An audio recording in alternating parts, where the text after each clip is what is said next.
ಅಷ್ಟರಲ್ಲೇ ಇಲ್ಲ ಆರ್ಥಿಕ ಯುದ್ಧ ಆಗುವಂಥದ್ದು. ಇಲ್ಲಿವರೆಗೆ ಯಮನದ ಹತ್ರ ಒಂದು ಹಾದಿ ಬರ್ತದೆ, ರೆಡ್ ಸಿ ಇದೆಲ್ಲ ಹೆಂಗೆ ಹೊರ್ಮುಜ್ ಅದ ಆ ರೀತಿ ಅದ. ಅದನ್ನು ಸಹಿತ ಇವತ್ತು ಅಲ್ಲೇ ಬಂದ್ ಮಾಡುವಂಥದ್ದು. ಒಂದೇ ನಾವು ಮನಸ್ಸು ಮಾಡಿದರೆ ಅದು ಬಂದ್ ಮಾಡ್ತೀವಿ ಅಂತೇಳಿ ಇರಾನ್ ಇದಕ್ಕೆ ಧಮಕಿ ಕೊಟ್ಟದ.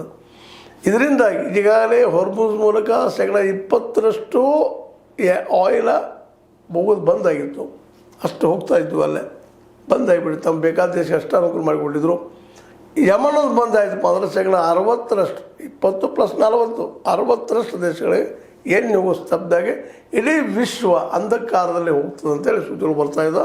ಅದರ ದಾಳಿ ಮಾಡ್ತೀನಿ ನಾನು, ನೀವೇನಾದರೂ ಈ ಇರಾನ್ ಮೇಲೆ ದಾಳಿ ಮಾಡಿ ಇಲ್ಲಿಯ ವಿದ್ಯುತ್ ಸ್ಥಾವರಗಳನ್ನಾಗಿರ್ಬೋದು, ಇಲ್ಲಿಯ ಎಣ್ಣೆಯ ಸ್ಥಾವರಗಳನ್ನಾಗಿರ್ಬೋದು, ಗ್ಯಾಸ್ ಸ್ಥಾವರಗಳನ್ನಾಗಿರ್ಬೋದು ಅದ್ರ ಮೇಲೆ ಅಟ್ಯಾಕ್ ಮಾಡಿದ್ರೆ ನಾವು ನಿಮ್ಮನ್ನು ಬಿಡೋದಿಲ್ಲ, ಅದಕ್ಕೆ ಮೊದಲು ನಾವು ನಿಮ್ಮನ್ನು ಅಟ್ಯಾಕ್ ಮಾಡ್ತೀವಿ ಅಂತೇಳಿ ಇವತ್ತು ಇರಾನ ದೃಢ ನಿರ್ಧಾರ ತೆಗೆದುಕೊಂಡದ. ಮತ್ತು ಅದು ಮಾಡೋದು ಈಗ ಅಂದಂಗೆ ಮಾಡ್ತಾನೂ ಇದೆ.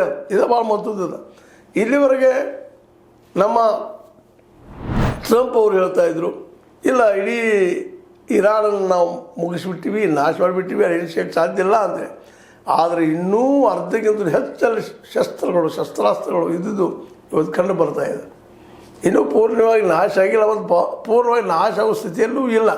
ಯಾಕಂದ್ರೆ ಇರಾನದ ಹಿಂದೆ ನಿಂತಂಥದ್ದು ಇವತ್ತು ಯಾವುದಪ್ಪ ಅಂತಂದ್ರೆ ಚೈನಾ ಮತ್ತು ರಷ್ಯಾ ಇದ್ದಿದ್ದು ಶಟ್ಟಾರಿಗಳ ಮೂಲಕ ಇಡೀ ವಿಶ್ವದ ಚಿತ್ರವನ್ನು ತಂದು ಕೊಟ್ಟರೆ ಚೈನಾ ಶಸ್ತ್ರಾಸ್ತ್ರ ಅಂತ ಕೊಡ್ತಾಯಿದೆ. ಆ ಶಸ್ತ್ರಾಸ್ತ್ರಗಳ ಮುಂದೆ ಇವತ್ತು ಅಮೆರಿಕ ಶಸ್ತ್ರಾಸ್ತ್ರಗಳು ಕೆಲಸ ಮಾಡ್ತಾಯಿಲ್ಲ ಅನ್ನೋದಕ್ಕೆ ಈಗ ಅವ್ರ ವಿಮಾನಗಳ ದಾಳಿ ಆಗಿದ್ದು, ಅವರ ಸೈನಿಕರು ಸಿಕ್ಕಾಕೊಂಡಿದ್ದು,